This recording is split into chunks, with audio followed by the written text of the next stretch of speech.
We have the lunar eclipse happening at 12:12 a.m. Eastern Standard Time on Thursday, and I feel like today's reading is really kind of playing into that sort of closing out of the Virgo Pisces axis of the nodes and moving us into the Leo Virgo axis.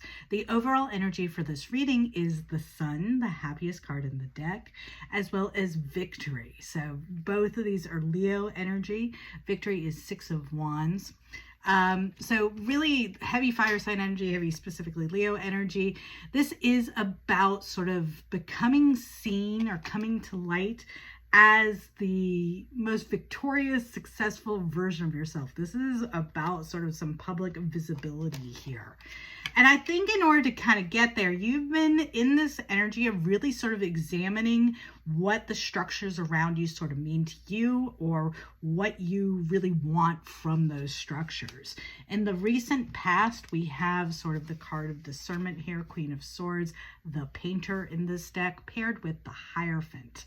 So Queen of Swords, she kind of cuts through the bullshit. That's sort of like her archetype. And Rider-Waite-Smith, she's the widow in this Thoth deck, or Thoth-based deck. She is the painter. She is the observer. So she not just only can kind of see things for what they are, she kind of is in the process of turning them into something sort of different and unique for herself, using sort of her discernment. And the Hierophant, of course, are the structures around us. So this is traditional religion, like we see sort of being depicted in the card, but it can also be education. It can be judicial systems. It can be anything that's sort of like a system that is used. And so I really feel like this is about, you've been thinking a lot about like what systems actually work well for me and for my life, and which ones have just kind of gotten in the way of my being my truest and best self. So in the present energy, we're doing some closing out and some rebirth here. We've got the universe in the present energy. So this is like the world card in Rider-Waite-Smith. We've got the Ace of Cups, so a brand new emotional beginning, as well as the Princess of Wands, so the dancer. So in the present energy, we are closing out some old cycles of things that just have served their purpose. It's just no longer, we've already been on the journey. We're sort of done with that journey, and we're ready to kind of start something new and fresh that is emotionally significant to us. Now, this can be like a new romantic relationship. It doesn't have to be, though. For some of you, I'm sure it is. More than that, I feel like this is something that is new yet emotionally fulfilling. It's sort of filling our cup and filling our cup first with the Ace of Cups. And that is going to mean showing up and showing out as who you truly are. I love this kind of version of the card because she's got this little tiger on her leg. And I really feel like this is about sort of releasing that sort of inner tiger. So, leaning into your truth, no matter kind of what, and being sort of just all out there. And so I feel like that is part of the energy here. You're tired of kind of hiding away, and you're tired of doing for others, because what's happening in the upcoming energy is sort of this falling away of this caretaker role. All right, we have the matriarch, the Queen of Pentacles or Queen of Discs here, paired with Scorpio energy, the Death card.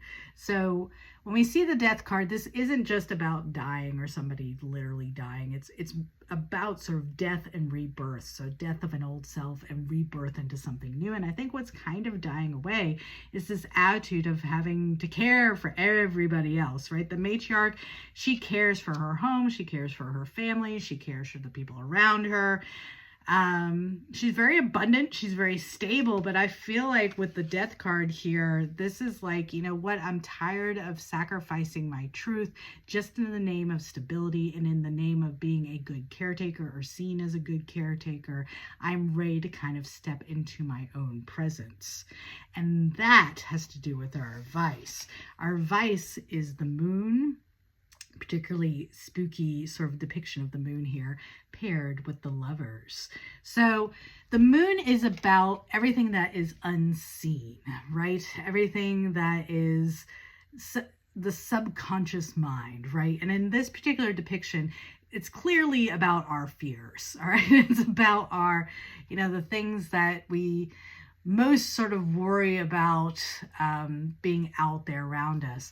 And when we allow fear to control our choices, we end up in a life that isn't aligned.